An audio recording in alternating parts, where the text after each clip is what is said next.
Assalamualaikum warahmatullahi wabarakatuh. Nama saya Indah Sanatur Rahma dari Prodi Matematika semester 6. Di sini saya akan menjelaskan hasil PKL saya di Dinas Tenaga Kerja Kabupaten Lamongan mengenai analisis UJT dependen atau priority test calon pekerja migran Indonesia berdasarkan asal kecamatan di Kabupaten Lamongan tahun 2019 sampai 2020 menggunakan aplikasi SPSS.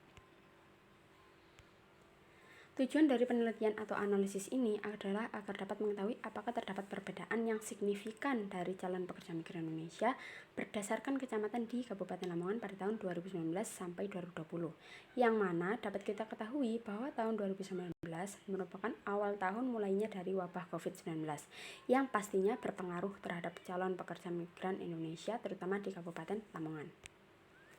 Apa yang dimaksud pekerja migran Indonesia? Pekerja migran Indonesia adalah setiap warga Indonesia yang akan, sedang, atau telah melakukan pekerjaan dengan menerima upah di luar wilayah Republik Indonesia. Perusahaan penempatan pekerjaan migran Indonesia adalah badan usaha berbadan hukum perseroan terbatas yang telah memperoleh izin tertulis dari pemerintah pusat untuk menyelenggarakan pelayanan penempatan pekerja migran Indonesia. Berdasarkan ketentuan pasal 5 Undang-Undang Nomor 18 Tahun 2017 tentang Perlindungan Pekerja Migran Indonesia, bahwa setiap pekerja migran Indonesia yang akan bekerja ke luar negeri harus memenuhi persyaratan sebagai berikut. Yang pertama, usia minimal 18 tahun. Yang kedua, memiliki kompetensi. Yang ketiga, sehat jasmani dan rohani. Yang keempat, terdaftar dan memiliki nomor kepesertaan jaminan sosial.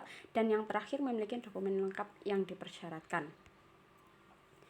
Uji priority test atau UJT berpasangan merupakan pengujian hipotesis yang dilakukan untuk mengetahui apakah rata-rata dari kelompok sampel yang sama memiliki perbedaan yang signifikan atau tidak.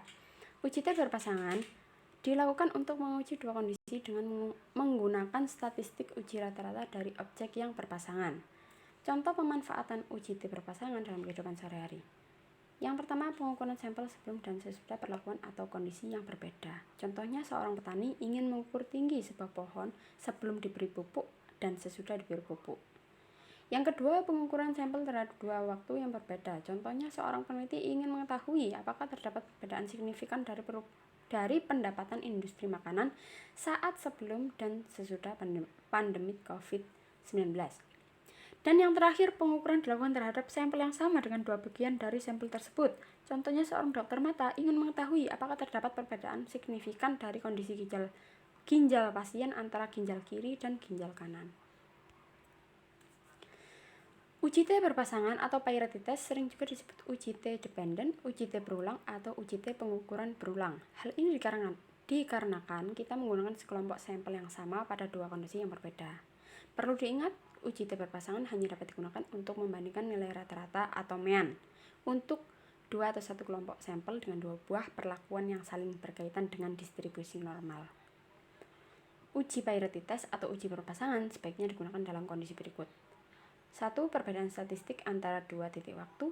2. Perbedaan statistik antara dua kondisi. 3. Perbedaan statistik antara dua pengukuran. 4. Perbedaan statistik antara pasangan yang saling berhubungan. UJT berpasangan atau priority test tidak cocok digunakan dalam kondisi berikut. Yang pertama, data yang digunakan tidak berpasangan. Yang kedua, distribusi yang digunakan tidak normal. Yang ketiga, membandingkan lebih dari dua kelompok. Yang keempat, jenis data ordinal atau rank. Syarat dan kondisi penggunaan UJT berpasangan sebagai berikut. Yang pertama, sampel yang digunakan bersifat random dari populasi. Yang kedua, jenis data yang digunakan adalah kontinu. Yang ketiga, kedua kelompok sampel saling berhubungan. Dan yang keempat, data yang digunakan berdistribusi normal atau setidaknya mendekati. Yang kelima, tidak terdapat outlier pada kedua kelompok data. Statistik UJT berpasangan digunakan hampir mirip dengan uji T1 sampel. Formula yang digunakan adalah sebagai berikut. T sama dengan X bar div per SX bar, di mana SX bar sama dengan S dibagi akar N. Yaitu dapat kita ketahui bahwa X bar div itu adalah perbedaan rata-rata sampel, SX bar adalah standar error dari rata-rata, S-nya adalah standar deviasi dari perbedaan rata-rata, dan N-nya adalah jumlah sampel. Lalu di sini saya buat hipotesis, yaitu HO tidak ada perbedaan antara calon PMI tahun 2019 dan calon PMI pada tahun 2020, dan HA yaitu adanya perbedaan antara calon PMI tahun 2019 dan tahun 2020. Jadi HO tidak ada perbedaan, HA ada perbedaan. Lalu di sini saya mengambil melakukan pengambilan keputusan berdasarkan dua cara, yaitu berdasarkan T-tabel dan berdasarkan signifikansi. Berdasarkan T-tabel, yaitu jika T hitung lebih kecil atau sama dengan T-tabel, maka HO diterima. Jika T hitung lebih besar dari T-tabel, maka HA diterima. Sedangkan pengambilan keputusan berdasarkan signifikansi, yaitu jika nilai signifikansi lebih besar dari 0,05, maka HO diterima. Jika nilai signifikansi lebih kecil atau sama dengan 0,05, maka HA diterima. Berikut merupakan data rekapitulasi rekrutmen calon pekerja migran Indonesia berdasarkan asal kecamatan Kabupaten Lamongan pada tahun 2019 dan 2020 yang saya dapatkan dari Dinas Tenaga Kerja Kabupaten Lamongan. Di situ ada berjumlah 27 kecamatan. Lalu di bagian kanan itu datanya sudah saya masukkan ke dalam aplikasi SPSS. Bisa dilihat. Dari tabel tersebut dapat kita simpulkan bahwa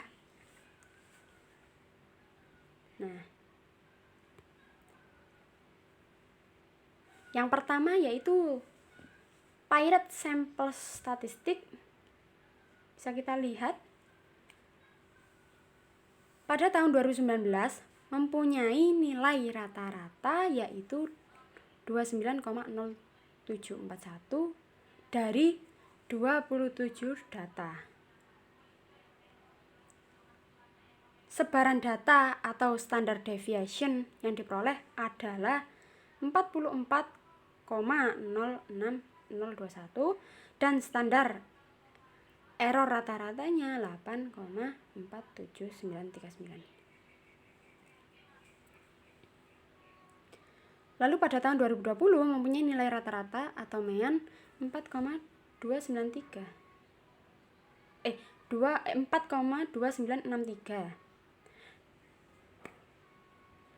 dari 27 data dengan standar deviation 6,76993 dengan standar errornya 1,30287.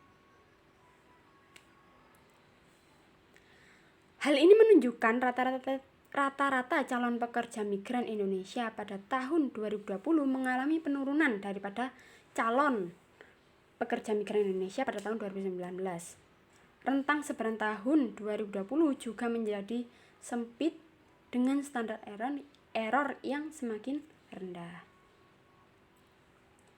Lalu yang kedua, tabel yang kedua adalah Pirate Samples Correlation.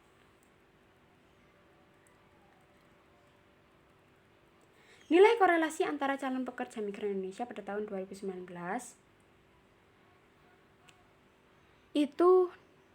dan calon pekerja migran pada tahun 2020 adalah 0,850. Hal ini menunjukkan bahwa terdapat korelasi negatif antara kedua nilai. Disebut korelasi negatif jika dua variabel atau lebih yang berkorelasi itu berjalan dengan arah yang berlawanan, bertentangan atau berkebalikan. Ini berarti bahwa kenaikan atau pertambahan pada variabel misal X itu tahun 2019 akan diikuti dengan penurunan atau pengurangan pada variabel Y. Misalnya variabel Y itu 2020.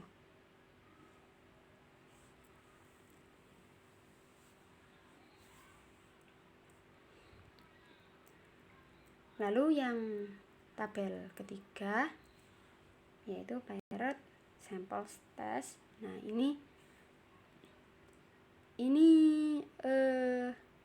analisis tabel yang akan kita analisis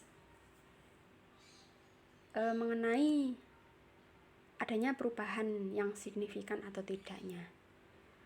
Nah, di sini nilai signifikansi dari kasus ini adalah, nah ini p value-nya ini 0,02. Ini 0,02.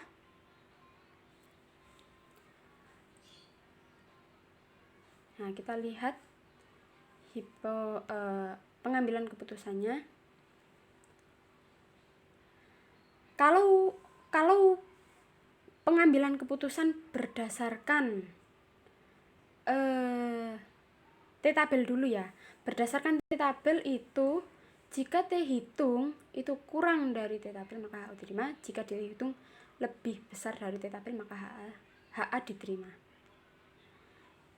Nah, ini T hitungnya adalah 3,347.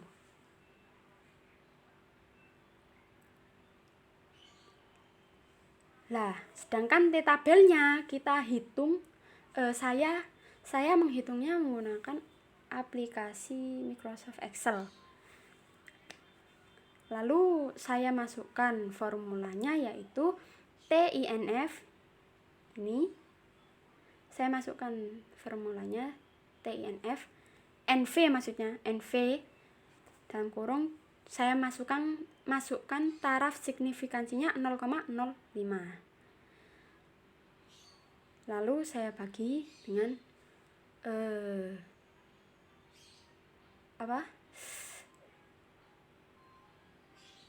degrees, DF-nya 26. Ini DF-nya 26. Lalu kita enter hasilnya 2,055529.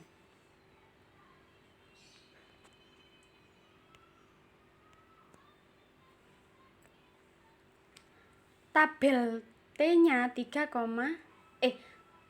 hitungnya itu 3,349. Berarti T hitung ini lebih besar dari T-tabel.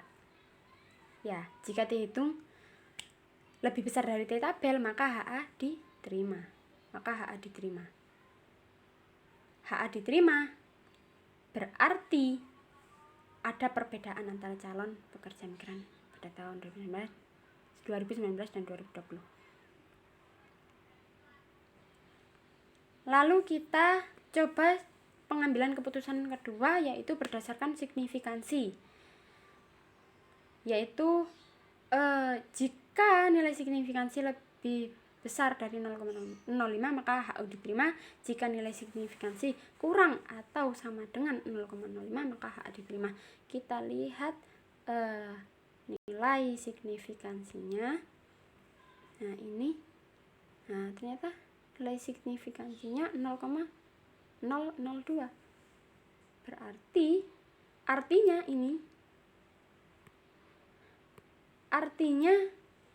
kurang dari 0,05. Nah, jika nilai signifikansi kurang atau sama dengan 0,05 maka HA diterima.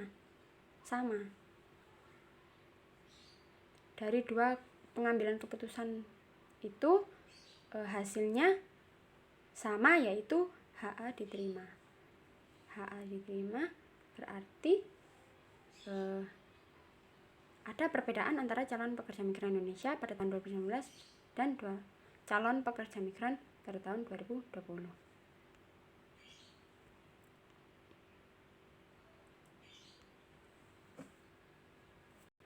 Nah, seperti itu. Sehingga hasil tes awal dan tes akhir mengalami perubahan yang signifikan. Perubahan signifikan yang berarti. Berdasarkan statistika deskriptif, tes awal dengan tes akhir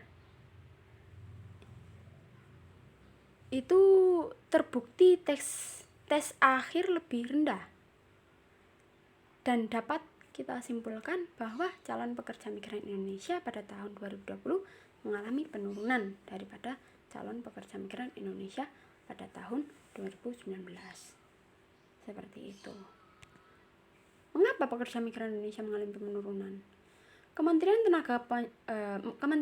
Ketenagakerjaan mencatat penempatan pekerja migran Indonesia atau PMI di 2020 hanya sebesar 113.173 orang, menurun sekitar 40,8% dari jumlah penempatan pada tahun 2019. Penurunan ini dikarenakan adanya pandemi COVID-19 yang melanda berbagai negara tujuan penempatan PMI. Selama pandemi, pertimbangan dalam proses penempatan tidak hanya berdasarkan keputusan pemerintah, tetapi juga memperhatikan terbukanya akses masuk dari negara penempatan.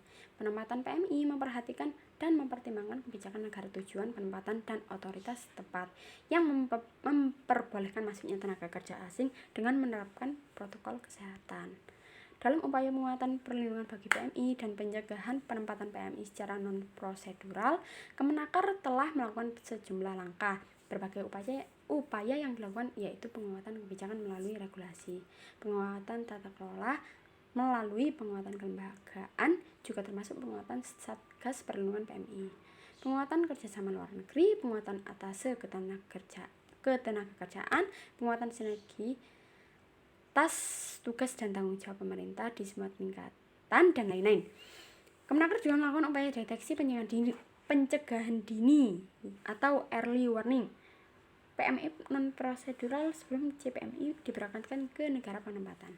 Hal ini dilakukan melalui penyiapan SDM dan peningkatan kualitas CPMI dengan menyediakan dan memfasilitasi pelatihan CPMI melalui pelatihan vokasi dan penguatan tata kelola terkait pemanfaatan teknologi informasi dalam menyediakan layanan bagi stakeholder yang terlibat dalam rantai proses ini.